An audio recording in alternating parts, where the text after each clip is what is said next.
अब ये मौका है कि हम खुदा के कलाम की एक अहम सोच पर बात करें। ये नहम्या की किताब के 13वें बाब में से है। नहम्या की किताब 13वां बाब, उसकी हम चौथी आयत को पढ़ेंगे और इसमें लिखा है, इससे पहले इलियाशब काहिन ने,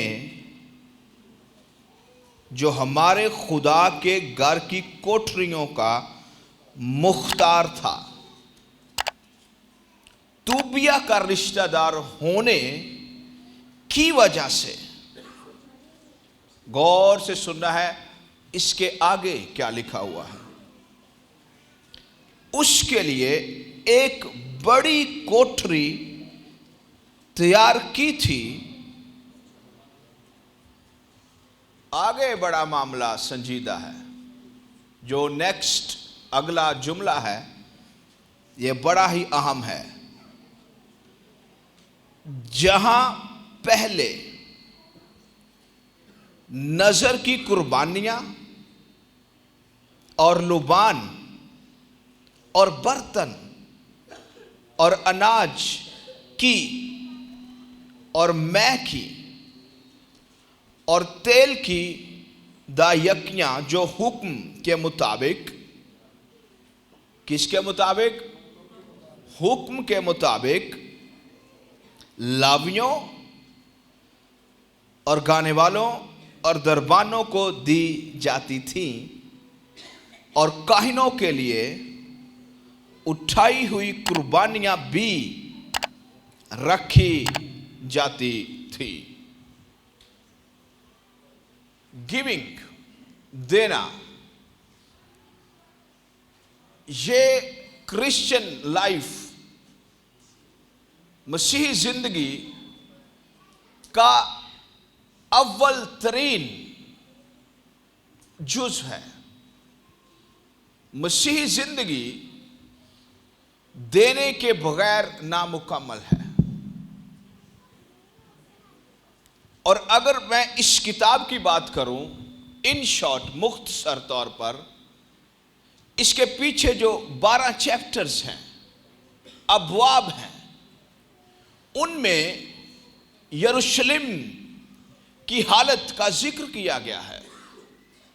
और यरूशलेम के फाटक जले हुए हैं, फसील टूट गई है। जब बेबीलोनियन किंगडम ने इस्राएल पर चढ़ाई की तो उन्होंने क्या किया? हैकल को और यरूशलेम को जला दिया। लेकिन जब गुलामी से वापसी हुई तो वो फसीलें वैसी की वैसी ही रहीं, उन्हें बनाया नहीं गया, कोशिश नहीं की गई, और अगर की गई तो मुखालफत की वजह से काम को रोक दिया गया। तो जो नेक्स्ट चैप्टर्स हैं उनमें एक बड़ी बेदारी का जिक्र है। एक बड़ा जोरदार काम नहम्या की लीडरशिप में हुआ है। उसमें क्या हुआ है? उसमें यरूशलेम की फसीलें बनाई गई हैं और हैकल पर काम होना शुरू हो गया है। और 52 दिनों के अंदर वो काम किया जो कई सालों में नहीं हुआ। तकरीबन 114-15 साल की हिस्ट्री है गुलामी के बाद, और उसमें 1 सदी और 15 साल कुछ नहीं हुआ। लेकिन जब खुदा का खादिम आया, खुदा की बरकतों के साथ और पैसे के साथ, उसने क्या किया? ये खादिम का दिल है, ये खादिम की स्पिरिट है। उसने जितना भी माल बादशाह की तरफ से मिला, उसने चर्च की तरक्की के लिए लगा दिया। और ये खादिम की पहचान है। खादिम कभी भी पैसे से प्यार नहीं करता, वो चर्च की तरक्की के लिए काम करता है। उसका पैसा चर्च के लिए होता है, उसका टैलेंट चर्च के लिए होता है, उसकी महारत चर्च के लिए होती है, उसकी नेमतें चर्च के लिए होती हैं। और एक बेदारी आ गई। और अब क्या हुआ है, अब एल्डर मुख्तार साहब इन्हां ने शैतान बहा दिता है किथे, जिथे हदिये रखे जाते हैं। गौर से सुनिए, जो बेदारी आती है, बेदारी, लफ्ज़ बेदारी का मतलब होता है मरियम वेबस्टर डिक्शनरी के मुताबिक रिस्टोरेशन ऑफ फोर्स। इसका क्या मतलब है, गौर से सुनना है। इसका मतलब है आपके इख्तियार को बहाल कर देना। इसका मतलब है वैलिडिटी। जब दवाई बनाई जाती है उसकी एक डेट होती है, और जब उस डेट तक उस मेडिसिन को इस्तेमाल नहीं किया जाता उसको एक्सपायर कहते हैं। लेकिन जब बेदारी आती है तो जो एक्सपायर चीजें होती हैं वो भी काम करना शुरू कर देती हैं हालात के अंदर।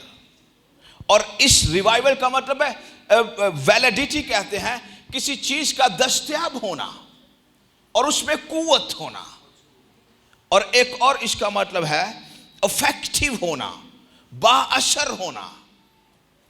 आमीन आमीन। तो बेदारी का सबसे बड़ा दुश्मन यह है कि जब ईमानदारों के हदियों पर इब्लीस बैठ जाता है। ईमानदारों के दिल पर, मैंने क्या पढ़ा है यहां पे कि खुदा के घर की कोठरियों का मुख्तार, इधर रिश्तेदार सी तूबिया, और ओनू कोठरी बना दी थी किथे, जहां पे हदिये होते हैं। या तो आपके हदियों पर इब्लीस का इख्तियार है या खुदा का, दोनों में से एक का। और अगर इब्लीस का इख्तियार है, काहिन आपकी जिंदगी से निकल जाएंगे, नबी आपकी जिंदगी से निकल जाएंगे, रूहानी बाप आपकी जिंदगी से निकल जाएंगे।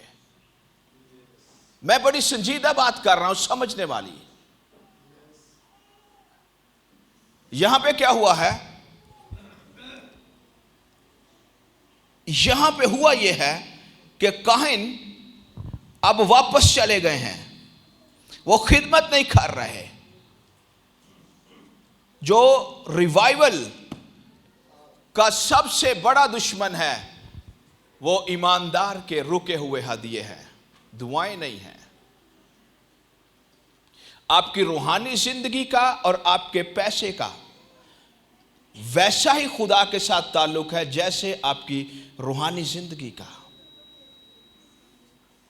आपकी रूहानी जिंदगी और आपका पैसा ऐसे जुड़े हुए हैं खुदा के साथ, और इन्हें अलहदा नहीं किया जा सकता। मैं एक खानदान में गया, दुआ कर रहा था। एक छोटी लड़की मेरी आवाज सुन रही थी दुआ करते हुए, तो गौर से सुनना है। वो ना मेरी दुआ सुन रही थी, तो मैं दुआ खत्म की थी, तो मैडम ने एक बैग पाया साइड ते, ते ਉਹਦੇ 'ਚ ਉਹਦੇ 10 रुपये सी, ਉਹਨੇ ਮੈਨੂੰ ਲਿਆ ਕੇ ਹਦੀਆ ਦਿੱਤਾ। और